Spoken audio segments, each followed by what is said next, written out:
Talks about how Sophie would deal with customers face to face. Yeah. And they might add a call up, or sometimes they come into the centre.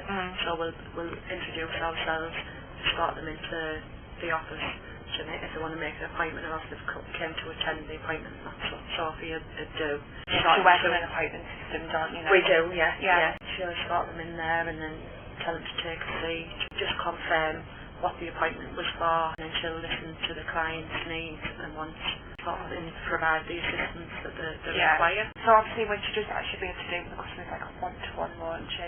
Yes, it's on a one-to-one basis. She also does as well a kind of group situation. With UK Online, she's been coordinating that for a while now, and that involves a group of people from the community or referred from our employment part in going to learn some basic skills in internet and IT, and that involves people of all ages, abilities. She really gels well with their group. Quite a lot of them are always popping in and out to say hello and how is she. So I think they all think that she must provide a really brilliant. Are they all like different capabilities as well? Yes, she'll find that sometimes she can more or less leave people to it and just being there in the background in case they need anything, and sometimes she has to sit down one-to-one and she can talk people through things they need to get through the course. She's quite good at that, at explaining and helping people be sort of proactive and helping themselves. Have you ever had to deal with maybe difficult customers? The most often situation when a customer is not happy is if they have to wait a little while before they can get an appointment. They might be referred from the job centre to have a CV done, and they need to have it in for a certain date. The appointment system means they might not get it for that date. We do try and accommodate our customers, and Sophie's quite understanding. If the client has a vacancy coming up, she tries her best to help in that situation, but sometimes you just have to be able to sort of explain to a client that we have an appointment system, and she does that like very well. Yeah. In a sort of like an even tone, and she doesn't get like up to you already like that. We just brilliant. Talks about how Sophie would deal with incoming calls from customers. Sophie would answer calls to clients, people from the job centre, calling on behalf of clients, other organisations, people phoning for other areas of the annex, or maybe they want to be passed on to somebody else, and she deals really well with them. If a client phones, she goes through the right protocols of verifying the identity and things. Right. Or if somebody else phoned on their behalf and they wanted some information, she'd make sure that the client verified that everything was okay for that information to be passed on. So she's got a nice telephone line too. Brilliant. So Sophie, would you ever have to put customers on hold or research information about them to take messages for other people? Yeah, if we passed on messages, maybe if another member of staff was not present at that time, she'd take on messages and then probably transfer them to an email so that we're ready for them for when they came back.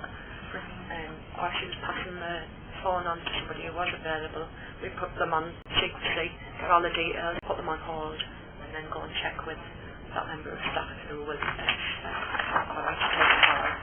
Firstly, I think we've already discussed this one a bit, dealing customer service to difficult customers. So, I mean, you give that example about how they want an appointment, they want the CV given now. Kind of, some of them ever been quite aggressive before? Yeah, we've had people in before who've been drunk and demanding attention there and then, and you've got to reiterate the way that the annex works. It's the same for everybody, and she keeps that the same manner.